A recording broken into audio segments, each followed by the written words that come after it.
जिंदगी भी अजीब है, कैसे कैसे इम्तहान लेती है। आज जिंदगी ने मुझे ऐसे मोड़ पे लाकर खड़ा कर दिया कि जहां मैं खुद नहीं जानता कि आगे मुझे जाना कहाँ है। पटना के सुशांत सिंह राजपूत का जीवन सिर्फ 34 साल का रहा। उनके जीवन पर नज़र दौड़ाई जाए तो उन्हें ढेर सारी सफलताएं मिली थीं। पढ़ाई के क्षेत्र में उन्होंने झंडे गाड़ दिए थे। जहां लोगों से एक इंजीनियरिंग एंट्रेंस एग्ज़ाम क्लियर नहीं होता, वहीं सुशांत ने 7 एग्ज़ाम पास की थी। पढ़ाई करते करते सुशांत ने एक डांस क्लास में एडमिशन ले लिया था। डांस में सुशांत इतने माहिर हो गए थे कि फिल्म फेयर अवार्ड में बैकग्राउंड डांसर बने। कॉमनवेल्थ गेम्स में भी उन्हें डांस करने का मौका मिला था। इसी बीच एक्टिंग का उन्हें चस्का लगा, जो उनकी इंजीनियरिंग की पढ़ाई पर भारी पड़ा। इसलिए उन्होंने 4 साल का कोर्स 3rd ईयर के बाद ही छोड़ दिया और एक्टिंग की दुनिया में जा पहुंचे। उन्होंने पहला विज्ञापन किया और वे फेमस हो गए। टीवी की दुनिया में वे ऐसे छाए कि घर घर पहचाने जाने लगे। फिर अचानक टीवी धारावाहिक को छोड़ने का फैसला किया और फिर बड़े पर्दे पर किस्मत आजमाने पहुंच गए। वहाँ भी उन्हें सक्सेस मिली। काई पोछे, पीके, छिछोरे, MS Dhoni the untold story जैसी फिल्में छोटे से कैरियर में ही उन्होंने कर ली थीं। यानी कि उन्होंने जहां चाहा वहां उन्हें अब तक सफलता मिली थी। इसके बावजूद सुशांत सिंह कुछ अधूरे रह गए थे और उन्होंने सुसाइड जैसा कदम उठा लिया था। अब तक उन्होंने सफलता ही सफलता देखी थी, चाहे वो पढ़ाई हो, डांस हो, टीवी हो या फिल्म हो। फिर अचानक उनकी लाइफ में ऐसा क्या हुआ कि उन्होंने अपना जीवन ख़त्म कर लिया। हो सकता है कि उनके जीवन में कुछ ऐसी अनहोनी हुई हो या असफलता मिली हो जिसलिए वे आत्महत्या कर बैठे हों। एक बात बताओ दीदी, तुमको क्या लगता है हमारा लाइफ में कुछ होगा कि नहीं? दरअसल देखा जाए तो सुशांत सिंह राजपूत ने लगातार अपने कैरियर और लाइफ में चेंज किए थे। पहले इंजीनियरिंग अधूरी छोड़ी और एक्टिंग की दुनिया में आ गए। टीवी अचानक छोड़ा और फिल्मों में आ गए। फिल्मों में वे लंबे समय तक टिके रहे और आगे जब उन्हें कुछ नज़र नहीं आया तो उनके जीवन में हो सकता है निराशा छा गई हो। सुशांत का जन्म 21 जनवरी 1986 को पटना में हुआ था। वे अपनी मां के बहुत ही निकट थे। जब वे 15-16 साल के थे तब उनकी मां का देहांत हो गया था। इससे सुशांत को काफ़ी गहरा धक्का लगा था। इसके बाद उनका परिवार पटना से दिल्ली शिफ्ट हो गया। दिल्ली में ही उन्होंने दिल्ली कॉलेज ऑफ इंजीनियरिंग में मैकेनिकल इंजीनियरिंग कोर्स के लिए एडमिशन लिया था, जहां उन्होंने 3 साल बाद ये कोर्स छोड़ दिया था। कॉलेज में पढ़ाई करते करते सुशांत ने श्यामक डावर की क्लास में एडमिशन लिया और वे बेहतरीन डांस करने लगे।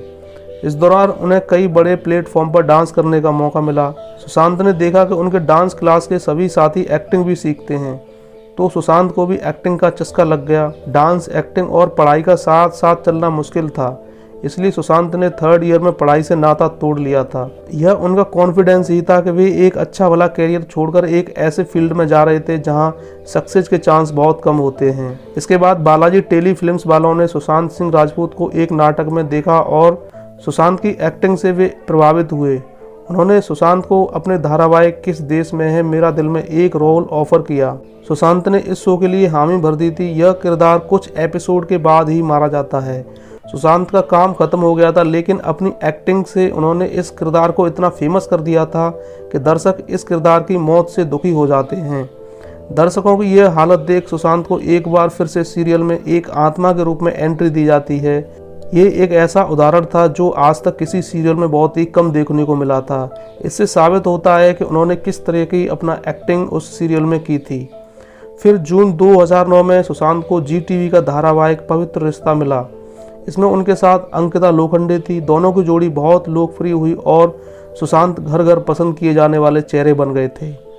पवित्र रिश्ता में सुशांत ने मानव देशमुख नामक एक मैकेनिक किरदार को निभाया था, जो बहुत सुलझा हुआ शख्स रहता है और अपने परिवार की यथासंभव हेल्प करता है। फिर 2 साल बाद अचानक सुशांत ने पवित्र रिश्ता सीरियल छोड़ने का डिसीजन ले लिया। उन्हें लगने लगा था कि उनका डेवलपमेंट इस सीरियल के जरिए रुक गया है। वे अब फिल्मों में जाना चाह रहे थे और पवित्र रिश्ता उनके पैरों में बंधन महसूस हो रहा था। साल 2013 में फिल्म डायरेक्टर अभिषेक कपूर चेतन भगत के उपन्यास पर आधारित फिल्म काई पोछे बना रहे थे। उन्हें नए कलाकारों की ज़रूरत थी। सुशांत इस फिल्म के लिए सेलेक्ट हो गए। यह फिल्म सभी लोगों को बहुत पसंद आई। फिल्म समीक्षकों ने सुशांत के एक्टिंग की तारीफ करते हुए उन्हें कॉन्फिडेंस से भरपूर और शानदार स्क्रीन प्रेजेंस वाला कलाकार बताया।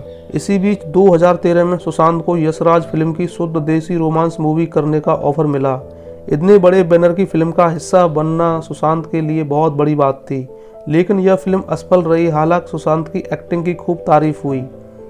इसके बाद 2014 में रिलीज हुई ब्लॉकबस्टर फिल्म पीके में भी सुशांत नजर आए। राजकुमार हिरानी की फिल्म में उन्होंने सरफराज यूसुफ नामक किरदार निभाया, जो अनुष्का का प्रेमी रहता है। आमिर और अनुष्का जैसे कलाकारों के बीच छोटे से रोल में भी सुशांत अपनी छाप छोड़ने में सफल रहे थे। शुद्ध देसी रोमांस मूवी के फेल होने के बावजूद यशराज फिल्म ने उन्हें डिटेक्टिव ब्योमकेश बख्शी नामक फिल्म में दोबारा अवसर दिया। दिवाकर बनर्जी जैसे काबिल डायरेक्टर की फिल्म का हिस्सा बनने का सुशांत को अवसर मिला। ब्योमकेश बख्शी बंगाल का एक लोकप्रिय जासूस किरदार है और इस भूमिका के साथ सुशांत ने पूरी तरीके से जस्टिस किया, लेकिन यह फिल्म खास पसंद नहीं की गई। चूँकि सुशांत एक काबिल अभिनेता थे, इसलिए उनकी फिल्मों की असफलता में उनका किसी तरीका दोष नहीं माना गया और उन्हें लगातार अवसर मिलते रहे। फिर 2016 में रिलीज हुई MS Dhoni the untold story Sushant के लिए बड़ा अवसर थी। भारत के सर्वाधिक लोकप्रिय क्रिकेटरों में से एक महेंद्र सिंह धोनी का किरदार उन्हें निभाना था। नीरज पांडे की यह फिल्म मिलते ही सुशांत एकदम रोमांचित हो उठे थे। इस फिल्म में महेंद्र सिंह धोनी जैसा दिखने के लिए सुशांत सिंह राजपूत ने काफ़ी कठिन परिश्रम किया। महेंद्र सिंह धोनी के साथ उन्होंने खासा वक्त गुजारा। महेंद्र सिंह धोनी की उन्होंने बॉडी लैंग्वेज और आदतों को बारीकी से देखा। धोनी जैसा दिखने के लिए सुशांत ने मैदान में एक खिलाड़ी की तरह प्रैक्टिस भी की थी। बाद में जब MS Dhoni the untold story movie release हुई तो यह मूवी सुपरहिट साबित हुई। बतौर हीरो सुशांत की यह 100 करोड़ क्लब में शामिल होने वाली पहली मूवी थी। उन्होंने इस मूवी में बहुत अच्छी एक्टिंग की थी। पर्दे पर उन्हें देखकर दर्शक भूल गए कि यह धोनी नहीं सुशांत सिंह हैं। इसके बाद 2017 में सुशांत राबता मूवी में नजर आए। चूँकि फिल्म खराब बनी थी, इसलिए सुशांत भी इसे डूबने से नहीं बचा पाए, लेकिन 2018 में release film Kedarnath semi hit रही और सुशांत फिर से रेस में बने रहे। इस फिल्म के जरिए उनके साथ सारा अली खान ने डेब्यू भी किया था।